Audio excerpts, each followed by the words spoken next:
მოგესალმებით ჩემო ძვირფასო ტელემაყურებლებო.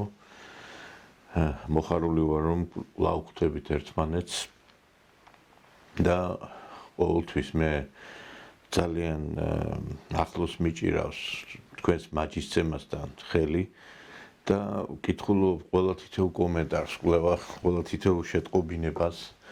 მიხარია რომ ჩვენი ერთგული მაყურებელი უბრუნდება კვლავაც ტელეკომპანია რომელიც ყოველთვის ერთგული იყო საკუთარი პრინციპებისა და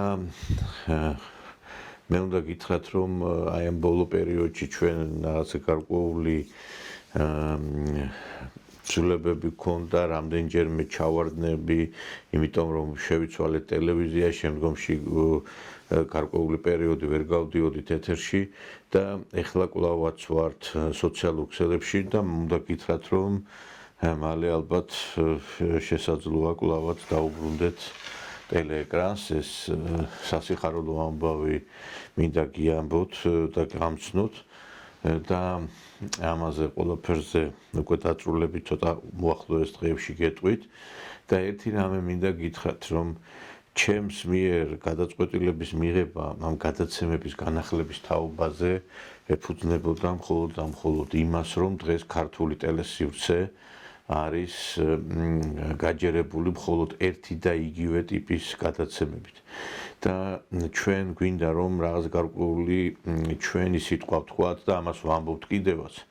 მე სიმართლე რო გითხრათ მოსკოვიდან მინდა რომ უფრო სხვა ტიპის გადაცემები შემოგთავაზოთ თქვენ და უფრო სხვა ტიპის გარკვეული ინტერვიუები შემოგთავაზოთ, მაგრამ ამისთვის საჭიროა მხარდაჭერა ჩვენი გადაცემისათვის და ეხა კიდევ ერთხელ ვიმეორებ როგორც მანქანა საწვავის გარეშე ვერ წავა, ისე ტელეკომპანია და ტელევიზია და გადაცემა ვერ იარსებებს. რა თქმა უნდა, ხა ჩვენ გადაცემები გადის და ტელევიზიებში მხოლოდ საეთერო დროის გარკვეული დათმობის ხარჯზე გავდივართ, მაგრამ ერთი რამე უნდა გითხრათ, რომ მე ვცდილობ რომ თქვენ მაქსიმალურად უზრუნველყოთ იმ სიახლეებით, რომელიც ხდება ჩვენი ქვეყნის გარეთ და ჩვენს ქვეყანაში, მაგრამ მეგობრებო, თქვენ ხედავთ თითქმის ყველა ტელევიზიას ნაცარხებიდან დაწყებული,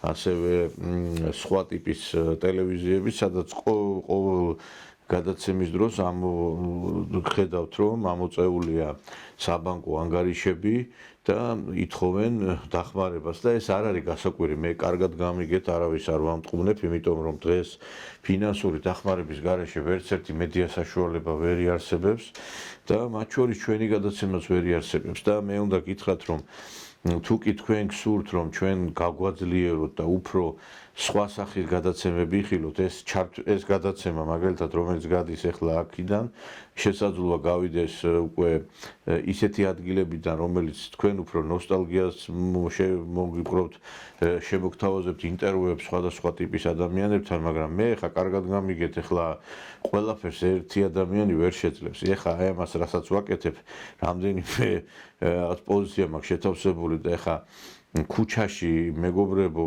ეხა აქ სტუდიაში ვარ და ქუჩაში ეხა ოპერატორის ფუნქციასაც ვერ შევითავსებ, რომ კამერაც მე დავიჭირო და თან კამერის მიღმა მეც ვიყო და კიდევ ეხა კარგად გამიგეთ ყველაფერი ამას ჭირდება დახმარება და მე მიკვირს სიმართლე რო გითხრათ რომ ბევრი ამას ვერ გებულობს და მე მეუბნება იქნება ეს ამის ინტერვიუ შემოგთავაზოთ, იმის ინტერვიუ შემოგთავაზოთ.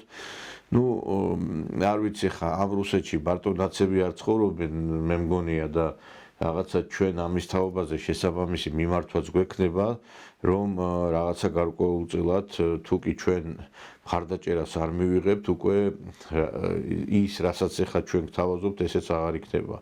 იმიტომ რომ კიდევ ერთხელ ვიმეორებ, ეს წუწუნი კი არ არის და მიმძიმს საერთოდ ამაზე საუბარი, მაგრამ მე ხშირად ხვდები ადამიანებს და მათგან აი მესმის ესეთი განცხადებები, რომ მოგწონხართ, გვიყვარხართ, გიყურებთ, მაგრამ კიდევ ერთხელ ვიმეორებ, ხალხო, თქვენ როდესაც ახლა მაგალითად მაგთისა თუ სილქნეთის პაკეტებს ყიდულობთ, იხდით იქ რაღაც გარკვეულ თანხას, ხო? და თქვენ როგორ ფიქრობთ ახლა ეს ბოდიში და გადაცემა რაღაცა მასზე არის, რა ქვია, რაღაც ელემენტებზეა თუ როგორ გონია თქვენ ახლა მაინტერესებს თან ეს არის უცხო ქვეყნიდან კიდევ ერთხელ ვიმეორებ მე სიმართლე რო გითხრათ მე აი ესეთი ტიპის გადაცემები ნამდვილად არ მინდა შემოგთავაზოთ სტუდიური მინდა უფრო მრავალფეროვანი იყოს თან ამის საშუალება გვაქვს პირველად ხდება საქართველოს ტელეისტორიაში რომ გადაცემები გადის მოსკოვიდან და ამისათვის რომ მოსკოვიდან რომ გადის ეს იგზნოთ თქვენ და იგზნოთ რომ უფრო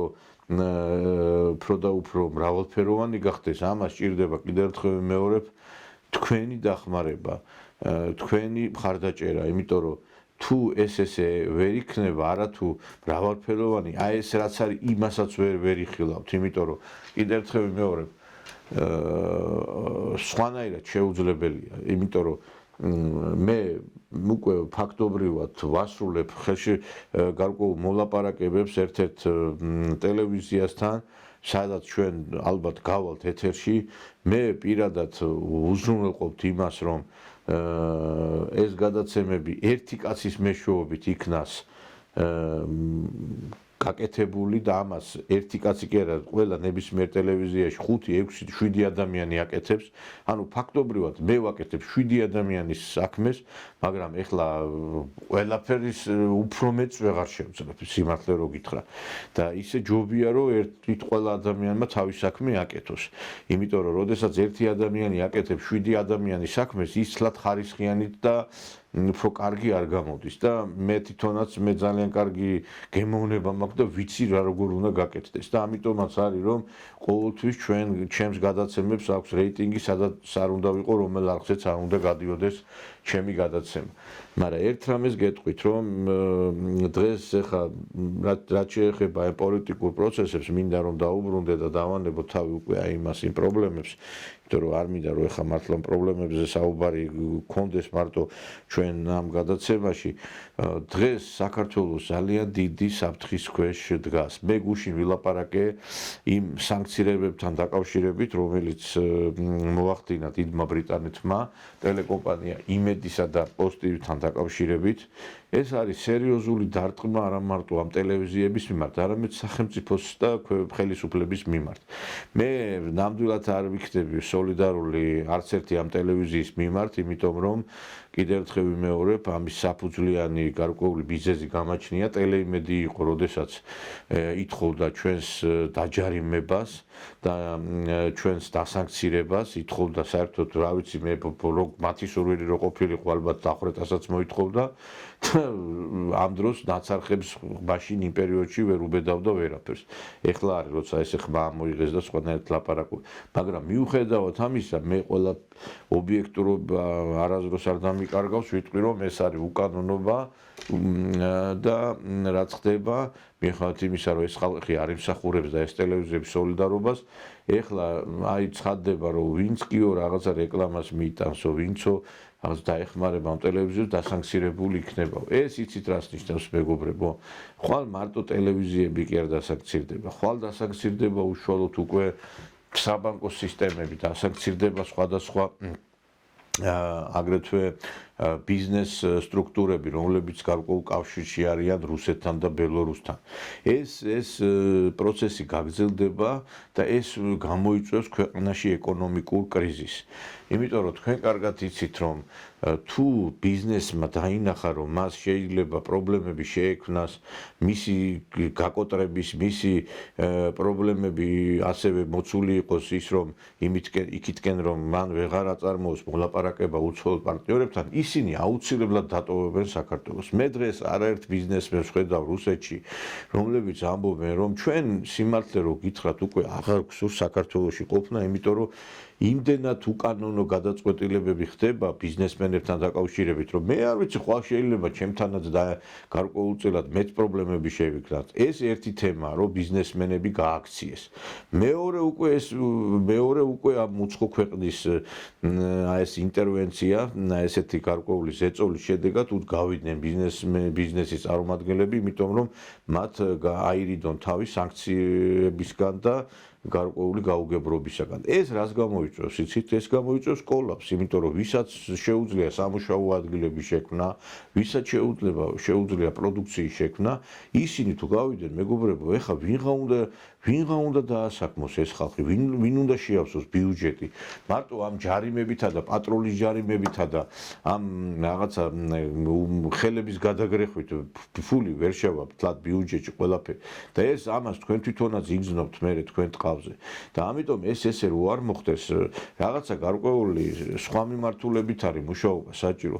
ეხლა ეს დიდი ბრიტანეთი რაც არის ძალიან კარგად ვიცით რომ უკანონოდ იქცევა და იქცევა კანონის უგულებელყოფით, მაგრამ ჩვენ დაგვავიწყდება რომ ჩვენ ბრიტანეთთან გვაქვს საქმე და არა ბანგლადეშთან და რაღაცა პაპუა გვინეას ქვეყანასთან, იმიტომ რომ დიდმა ბრიტანეთმა და ინგლისმა მოახდინეს არაერთი რევოლუციები, არაერთი დიდი იმპერიის რღვევა და საქართველოს ახლა უსაფრთხოების სისტემების ჩამოშლა მათ ნამდვილად არ გაუჭირდება თუ მართლა გადაწყვეტილი აქვს ამის გაკეთება.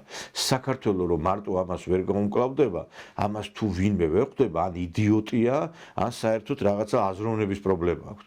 რუსეთის იმპერიაში ნიკოლოზ მეორის ტახტიდან ჩამოგდებაში თუ ვერ ხვდებით ვისი წვლილი არის, არ ვიცი, ხა მე ისტორიის გაკვეთილს ვერ წაგიკითხავ. სწორედ ბრიტანეთის სპეცსამსახურებმა მოახდინეს მეფის კარზე ის გადატრიალება და ნიკოლოზ მეორის ჩამოგდება და შემდგომ მისი ოჯახის დახვრეტა მოყვა ამ ყველაფერს და განადგურება.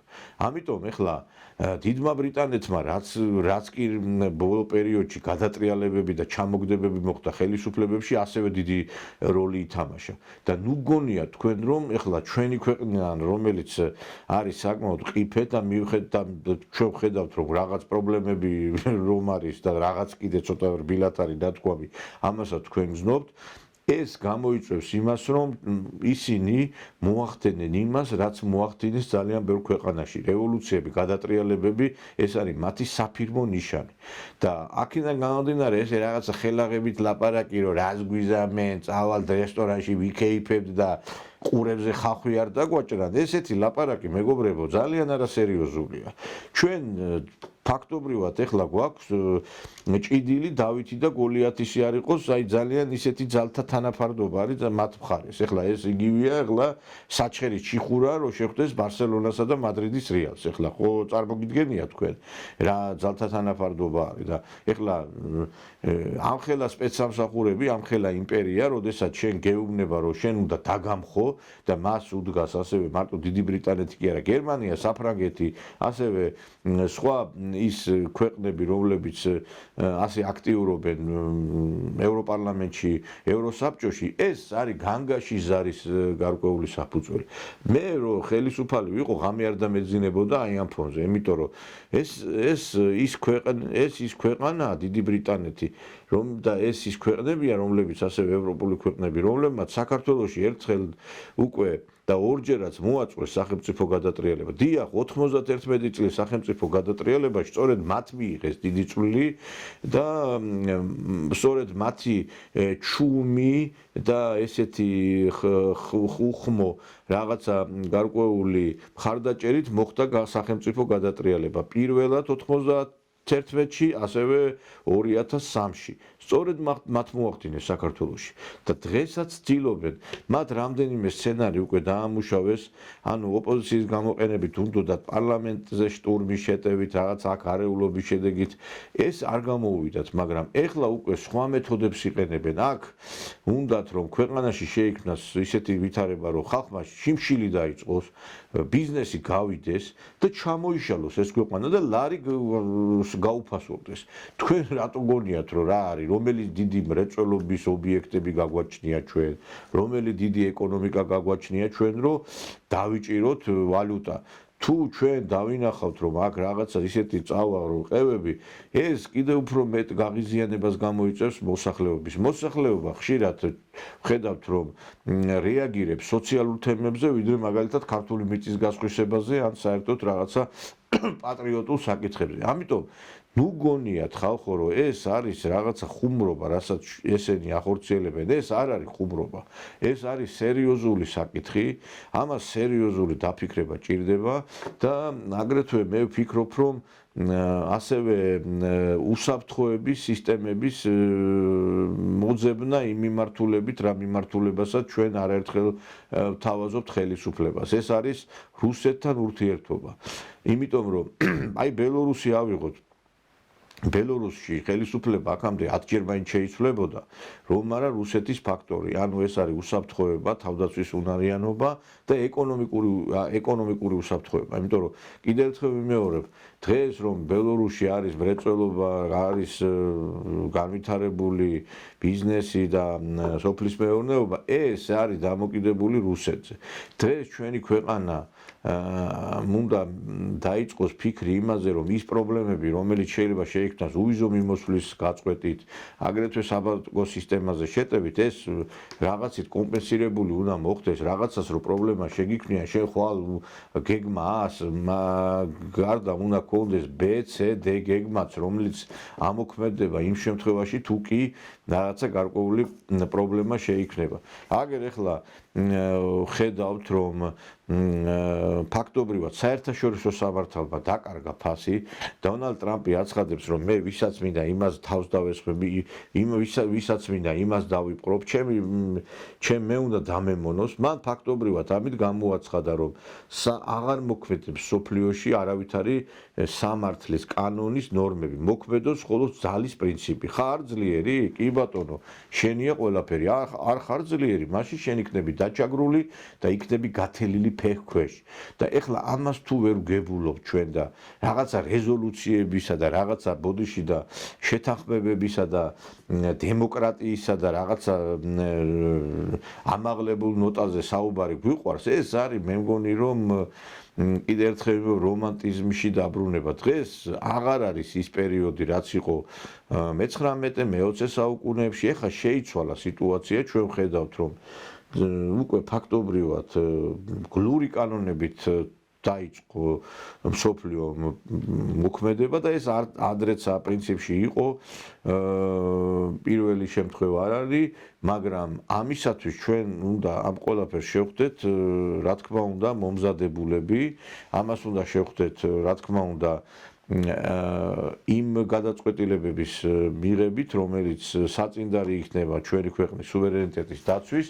მე ეხლა აი აქ თვალს ვადევნებ რუსულ პოლიტიკას და დღეს, როდესაც ვიღაცები საუბრობენ რუსეთის ჩამოშლაზე და რუსეთის ეკონომიკის პრობლემებზე, მინდა გითხრათ ხალხო, რომ ქვეყანა აწარმოებს ომს და მიუხედავად ამისა ქვეყანაში მიდის არნახული ეკონომიკური ბუმი, არნახული ინფრასტრუქტურული სისტემების განვითარება. ეს ყველაფერი შესაძლებელი გახდა იმ პოლიტიკის შედეგად, რომელსაც ახორციელებს რუსეთის ხელისუფლება.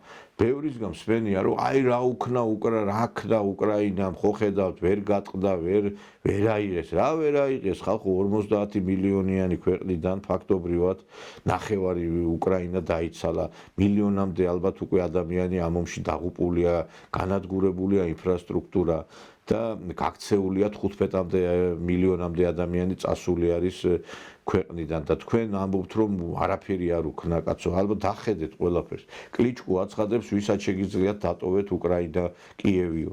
აქედან გამომდინარე ამ ფონზე, როდესაც თქვენ ლაპარაკობთ, რომ არაფერი არ უყო, ეს არის უდიდესი სირცხვილი, რომ ეს არის რეალობასთან თვალის არ გასწორება. თქვენ ეხლა ერთხელ მახსოვს შალვანათილაშვილს უყვარს ენამოსწრებული ლაპარაკი ხა დიდ პოლიტიკოსობაზე და დიდ გამჭრიახობაზე შორის ვარ, რომ იგი სიყოს და ლაპარაკობდეთ, მაგრამ რუსთავი ორი რო ქონოდაო ჰიტლერსო, გერმანელები ვერ გაიგებდნენ ომი რო წააგესო და ასე არის ეხაც დღეს ეს ხალხი, ვინც უკრაინის გამარჯვებაზე ლაპარაკობს, არ ვიცი რას უყურებენ, რა აქვთ მოწეული ან რამდენი რუსთავი ორი აქვთ კიდე ჩართული, მე არ ვიცი, მაგრამ ფაქტი ერთია, რეალობა სხვა არის.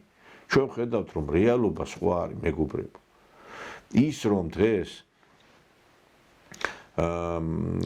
შესაძლოა დიდი სახელმწიფოები გაქრეს, პატარა სახელმწიფოებზე საერთოდ საუბარი ზედმეტია. ამას ხო უნდა შევხედოთ. ეხლა ბალტიისპირა ქვეყნებში თუ შევა რაღაც გარკვეული შეერაღებაო, პესკოვმა განაცხადა, მაშინ ჩვენი ბირთვული შეერაღებაც მიმართული იქნება ამ პატარა ქვეყნებისკენო. და მე ვფიქრობ, რომ ძალიან ბევრი გამოკრავს იმას, რასაც იმსახურებს, განსაკუთრებით ეს ბალტიისპირა ქვეყნებზეა ითქმის, იმიტომ რომ ისინი რომ ცეცხლზე თამაშებიან დიდი ხანია ჩვენ ვხედავთ ამას. ისე იქცევიან თითქოს რაღაცა დიდი ბირთვული შეერაღების მქონე სახელმწიფოები გვყავდეს. ჩვენი ხელისუფლება რომელიც დღეს შიდა პოლიტიკური რაღაცა გარჩევებით არის დაკავებული, უფრო უნდა დაინტერესდეს იმითი, როგორმე მოახდინოს გარღვევა აი ამ რეალ პოლიტიკაში, ანუ მოახდინოს ის, რომ ჩვენ დავიწყოთ როგორმე უკვე საუბარი რუსეთის ფედერაციასთან და ამისათვის ნიადაგის მომზადება საჭირო. აი ეს პროპაგანდისტული მედია საშუალებები, რომლებიც დღეს დასანქცირდნენ, აი მათ უნდა მოემზადებინათ საზოგადოება იმისათვის, რომ ჩვენ დაგვეწყო რუსეთთან დიალოგი, იმიტომ რომ დღეს დიდი რაღაც გარკვეული ნაწილი მოსახლეობის არის მოწამლული, განსაკუთრებით ეს ახალგაზრდა თაობაზე ითქმის, ამიტომაც ამას ჭირდება მომზადება, ნიადაგის მომზადება, რაც პირიქით არ გაკეთებულა. პირიქით დღეს აი ჩვენ სამთავრობო მედიიდან გვესმოდა განცხადებები, რომელიც მიმართული იყო არა დიალოგისა და რუსეთის ფედერაციასთან ურთიერთობის დალაგებაზე, არამედ პირიქით მიმართული იყო იქითკენ, რომ ისინიც იმ პოზიციაზე იყვნენ, რა პოზიციაზეც იყვნენ ნაციონალური მოძრაობის სატელიტები და მათი არხები.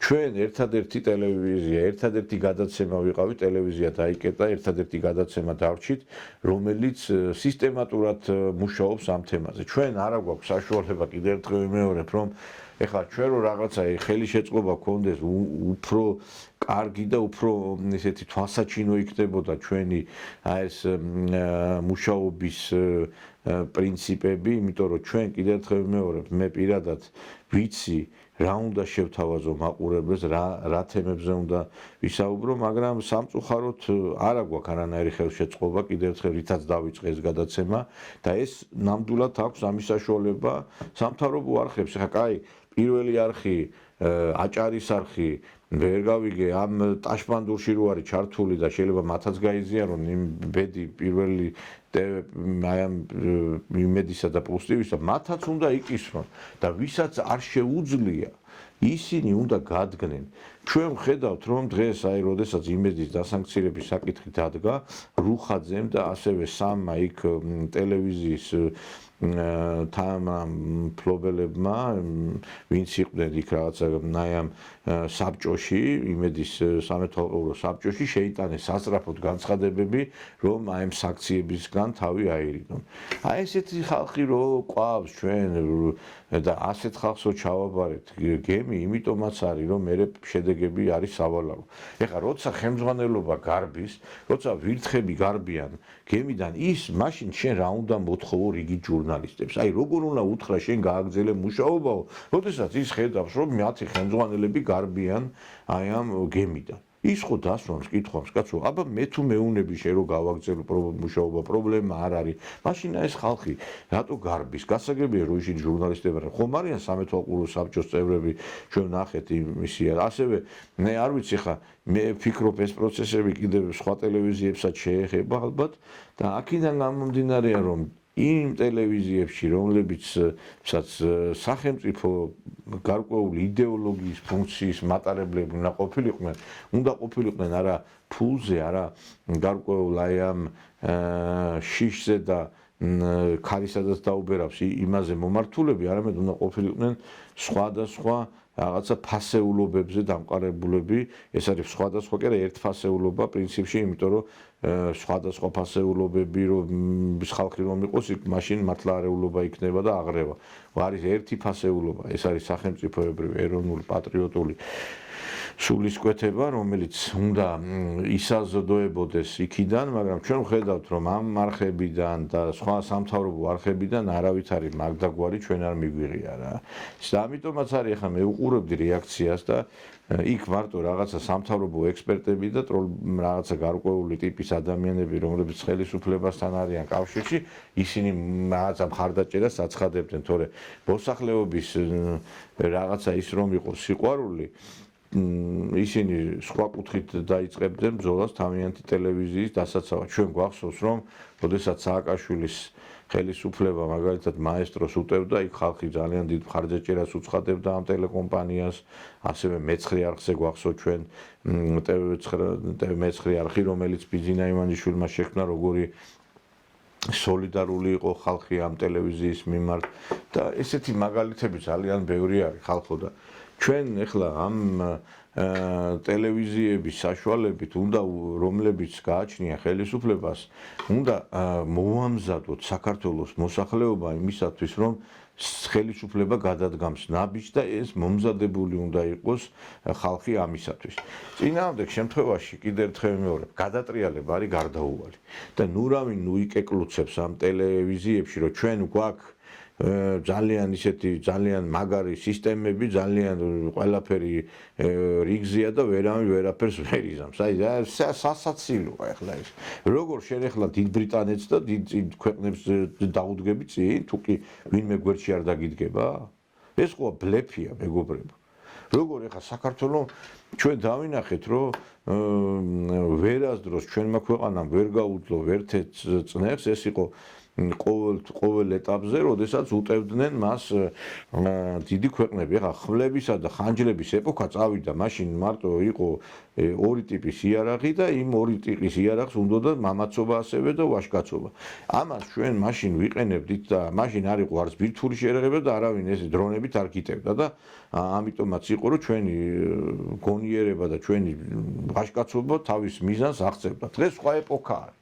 დღეს სხვანაირად გებზვიან ჯერ შიგნით რამდენი მოღალატე ჩაგვიბუდეს, ჩაგვინერგეს, ამაზე ვილაპარაკო და მე კიდე ის რომ გარე ფაქტორები როგორ მოქმედებენ ჩვენზე, ესეც კარგად ვიცით, როცა ქვეყანა არაფერს არ აწარმოებს, ხვალ რომ ელემენტარულად პროდუქცია არ შემოვიდეს, შიმშილით დაიხოცება ხალხი. ქვეყანა რომელიც 3 მილიონი ადამიანი ვერ ესე იგი დაუპურებია და საქართველოს ვიცით რომ 1918 წელს იმდენი ხორბალი ქონა, იქით ვახდენდეთ ჩვენ ხორბლის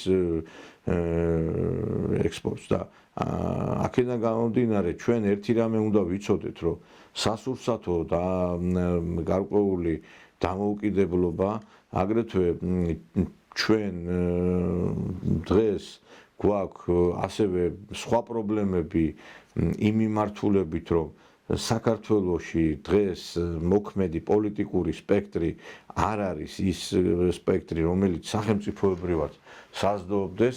დღეს ხელისუფლებას არ ყავს სითქმის ის ჯანსაღი ოპოზიცია, რომელიც მას ოპოზიციას რაღაცა გარკვეული ფუნქციის მატარებელი იქნება. არის რა თქმა უნდა ახლა რაღაცა რამდენიმე პატრიოტული პარტია, რამდენიმე ისეთი პატრიოტული სულისკვეთების პარტია, მაგრამ ისინი არიან ჯერჯერობით ძალიან სუსტები. და დღეს რომ ჩვენ ხელისუფლებას გარკვეული ოპონირება გაუწიოთ, უნდა შევქმნათ, შევკავშირდეთ. მე ამას დიდი ხანია ვსაუბრობ, რომ არ შეიძლება ესე დაფანტულობა, უნდა გავერთიანდეთ ხალხო, უნდა ერთი იდეოლოგიის ადამიანები, ეროვნული პატრიოტული სულისკვეთების ადამიანები ერთმოშტად შევიკრათ, დავიწყოთ ეს პირადი წყენა.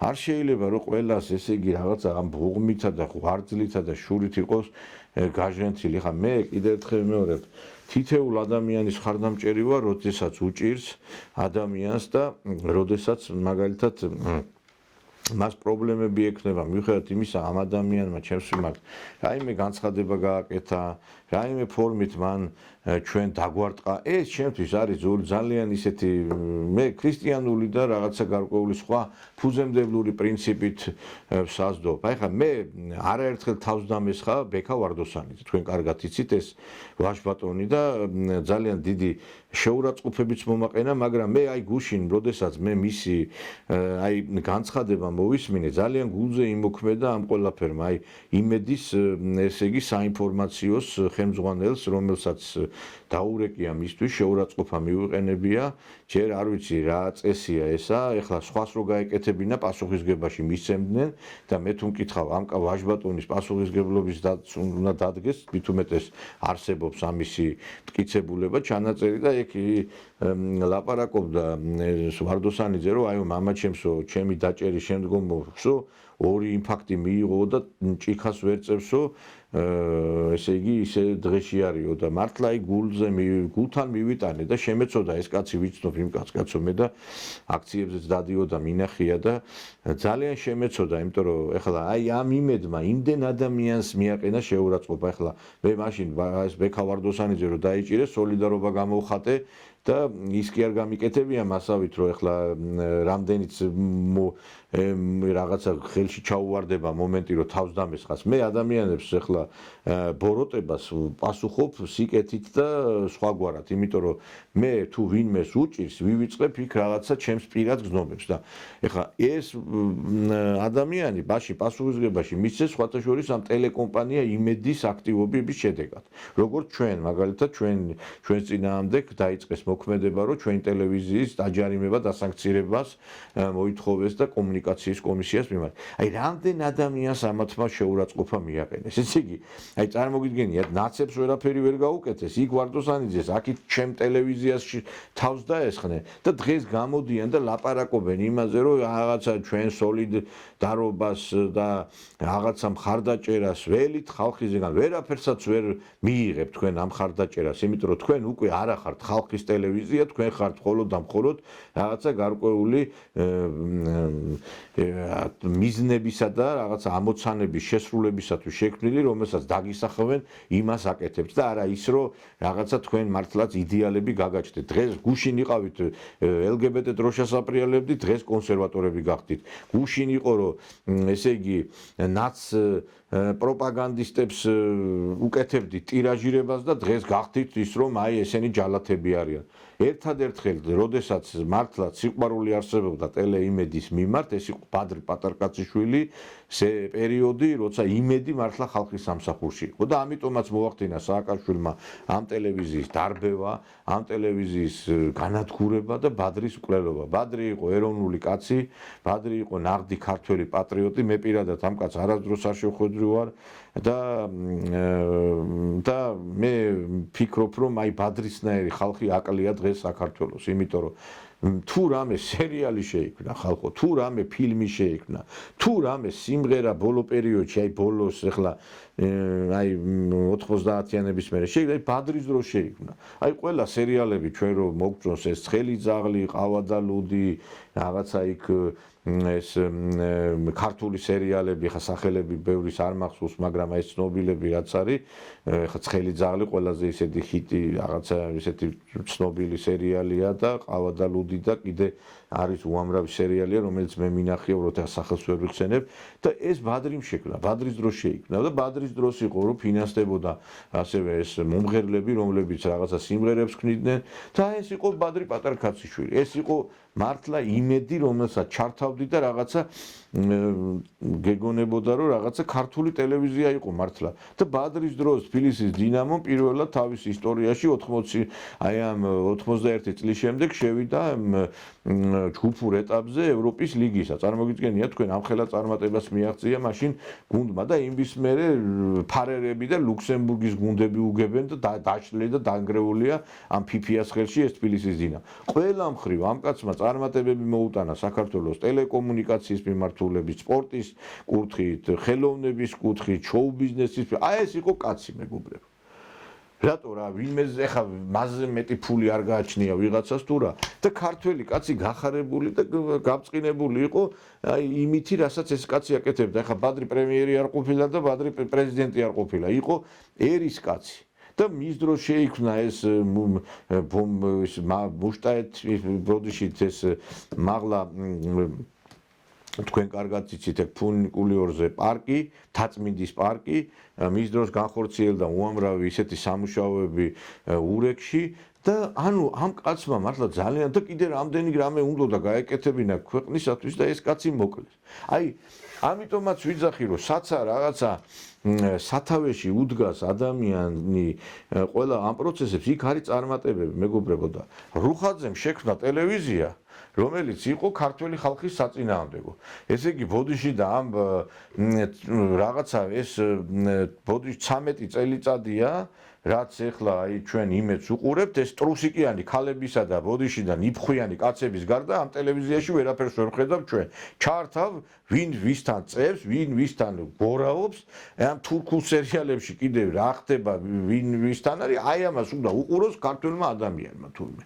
და ამით უნდა ვიყოთ ჩვენ რაღაცა ბედნიერები და მე ესე იგი ეს არის რაღაცა second hand-ის ტიპის ტელევიზია. ესე იგი რუსთავი 2-ის და ამ რა ქვია მთავარი არხის ჟურნალისტები, რომელიც გამოყენებული იქნენ, ესენი უკვე საქმდებიან ტელეიმეჯში. ანუ ესე იგი იმათმა გამოიყენეს, გადააგდეს და ეს second hand-ია რა. ნახმარი ჟურნალისტები მოდიან და მერე საქმდებიან იმაში, რა ქვია, აი ამ იმეჯში. თქვენ და ლოცველებო, რა იყო, რა გიჭირთ ასეთი ჟურნალისტების პოვნა გიჭირთ თუ რა ხდება? ეხლა მე არ ვიცი ბოლო იცით რაშია საქმე ადამიანები უნდა დასაქმდნენ ტელევიზიებში არა იმითი ვინ-ვინსთან წევს და ვინ-ვისთან ასე კოტრიალობს არამედ იმის მიხედვით რომ რა რეიტინგის მატარებელია რა პოპულარობის სარგებელია ეხლა აი მე სოციალურ ქსელში ვამჩნევ ძალიან ბევრ ისეთ ახალგაზრდა ნიჭიერ მაგალითად იუმორისტული მიმართულების ადამიანს რომ აი ეს ხალხი რომ მიიწვიო ჩააბარო რაღაცა გადაცემა აი მართლა იმხიარულებ აი და რაღაცა გაერთობა კაცი ეხლა მე რამდენიმე ადამიანი მომწონს მაგალითად სიმართლე რო გითხრათ აი ამ სოციალურ მედიაში და აი ყოველთვის რაღაცა ცუდ გუნებაზე რო ვარ ჩავრთავ და усმენ ამ ადამიანებს იმიტომ რაღაცა აი დღევანდელი ქართული რაღაცა ყოფიერება და ჩვენი ცხოვრება არის ის რომ ხოლოდ უსმინო რაღაცა იმ დაძაბულობას, იმ რაღაცა აი ასეთ საშინელებებს და აი განმუხტვის საშუალება გაკლია. განმუხტვის საშუალება გაკლია და იმის მაგივრად ამ ტელეიმეჯს გაეკეთებინა იუმორისტული გადაცემები, ხალხი გაეცინებინა, რაღაცა სიხარული მიენიჭებინა. ესენი ადგებიან იქა და ამ ტრუსიკიან ქალებს გვაყურებინებენ და ბოდიში ეხა ცეკვამენ ვარსკვლავები თუ არ დაგვიდგეს და იქ კიდე რაღაცა თურქული სერიალები არ შემოგთავაზეთ, ამითი თურმე საქართველოში ვერ გავიხარებ ჩვენ. ამიტომაც არის მეგობრებო, რომ არავინ არ არის თქვენს მიმართ სოლიდარული და ამიტომაც არის რომ ვერც იდეოლოგია შეიქმნა. ამიტომაც არის რომ ამდენი ხელისუფლების მოწინააღმდეგე არის. ეხლა შორს ვარ იმ აზრისაგან რომ მართლაც რაღაცა შეიძლება დადებითი მოხდა, ყველაფერი ცუდი არ მოხდა, მაგრამ ის დადებითიც რომ ვერ მიგაქვთ ხალხამდე. იმიტომ რომ მე ხშირად ადამიანები რაღაცა რო ვიტყვი ხელისუფლებაზე, კარგს, აუ, ეს ხელისუფლების ხარდამჭერია. შედალოცულო, რაღაცა თუ ხდება ვიტყვი კარგს, მაგრამ ეხლა იმ ჩასაფრებული ხო არა ვარ, ეხლა კარგზეც რომ მაგალითად ის თქვა, რომ ცუდი არის. ეხლა მაგალითად ნახალუკაში კიკვიძის პარკი რო გაკეთდა, თქვა რომ ცუდი არის, კაცო, იქ კაცი ვერ შევიდოდა იმაში კალაძეს მაგიტო შევაქე რომ აი კარგი პარკი გააკეთა უამრავი სკვერები და უამრავი პარკები გააკეთა გდანში ნახალუკაში მაგრამ მე იმას კი ანიშნავს რომ კაცო მე რა მუხლიმა გადატყავებული იმაზე რა ქვია ხელისუფლებაზე რაც არის კარგი გაკეთებული არ უნდა აღნიშნოთ სკვერებში და პარკებში რომ ადამიანი ვერ შევიდოდა მაგრამ ერთი არის პრობლემა კიდე ამას ამდენი ხანია ვლაპარაკობ ეს მიუსაფარი ძაღლების საკითხი ვერ მოგვარდა რომ ყოველი მესამე თაკმენილი არის და ესეც ახლა ესეც ის ხო არ არის რა ქვია მესი აფხაზეთის და სამაჩაბლოს დაბრუნების დონის თემა რომ ვერ გადავწყვიტოთ მაგრამ ნუ აი ხო ხვდებით ახლა აქაც რაღაცა იმასთანა გვაქვს საქმე რომ ვიღაცის ინტერესებია იმიტომ რომ იმ დღეს ეხლა უყურებდი, ესე იგი ამ სოციალურ ქსელში გამოიძახეს ადამიანები, დაიჭირა იმ ხალხმა მანქანით მიყავდათ ეს აგრესიული ძაღლი, გამოხდა ეს ხალი ვიღაცა, აგინა ლანძღვა, ეს ხალხი გააქცია, გაიქცნენ ისინი. ესენიც ისინი იყვნენ რა. შედავლოცი რომ თუ რაღაცა ასრულე ფუნქცია შეასრულე ერთმა ხალმა როგორ უნდა გაგაქციოს, იქიდან ვერ გავიგე რა. დაჭმულია ის არის დღეს მთელი ქუჩაში ვერ გაივლი, ყველა დაკმენილია და ცოფის წამლის გაკეთება, ის ხო არ გონია თქვენ რაღაცა ხვანჭკარისა და საფერავის დალევა. ვერ ხვდები ხალხი, რომლებიც ამ 6-7 წამ იმას ნემს იკეთებს ამ ცოფის საწინააღმდეგოს, ეს სასარგებლო არის თქვენ იმაზე რომ გქონდათ ატეხილი ამბავი ვაქცინაციის წინააღმდეგ. თქვენ ვაქცინაციაზე უფრო ნაკლები გონიათ ამ ცოფის ინექციას რო გაიკეთებ, ეგ კაცო? და დღეს რამდენი ადამიანი ასეთი პრობლემით ახსოვს და ჩვენ ხედავთ რომ რაღაცა ორი სულელი ჭკვიდან გადასული ადამიანის გამო რაღაცა საქართველოში ამ საკითხს ვერ მიეხედა. ეხლა მეც მიყვარს, ეხლა ისე გამომიყვანენ ბოლოს, ვითომ მე ძაღლი არ მიყვარდეს ან კატა, მაგრამ არ შეიძლება არც ერთ სოფლიოს ქვეყანაში ასე მიუსაფარი ძაღლები ქუჩაში არ დადიან. იმიტომ რომ ძაღლი უნდა იყოს სახლში დაბინავებული, ან უნდა იყოს რეალურად პატრონობის ქვეშ და არა ქუჩაში დაყრილები არ უნდა იყვნენ ძაღლებიც და კატებიც. ამიტომ მე ვფიქრობ, რომ ამ პრობლემას უნდა ჩვენ მივხედოთ და უნდა გადავწყვიტოთ და ერთი რამე არის კიდე მე მინდა რომ ჩვენ აი ყველა რაღაც საკითხებს შევეხე, იმიტომ რომ ეხლა ვიღაცა იტყვის რაღაც აი დავიწყეთ რაღაცა ერთი თემი და კატებზე და ძაღლებზე ჩამოვიდო და რა ხდება ხალხო ისეთი რო გითხრათ ერთი გეკითხებით აი განსაკუთრებით საქართველოს პოლიტიკაში რა ხდება არაფერი არ ხდება დღეს არის სრული სტაგნაცია ამ მიმართულებით მე ძალიან მომეწონა ეხლა აი რახან დადებიძე დავიწყე ის რომ ბრიტანეთის ელჩი დავიბარეთ კარგია კი ბატონო რომ ახსნა განმარტებები იქნა მოთხოვნი საპროტესტო ნოტა გადაეცა მაგრამ ერთი რამე არის ჩვენ ცეცხლ ვეთამაშები ჩვენ უგონია რომ დიდი ბრიტანეთის მოქმედება საქართველოს წინააღმდეგ მხოლოდ ამით შემოიფარგლება ესენი არ მოისვენებენ სანამ საქართველოში არ მიაღწევენ იმას რომ ქვეყანაში მოხდეს სახელმწიფო გადატრიალება საქართველოში სახელმწიფო გადატრიალების პროცესი დაწყებულია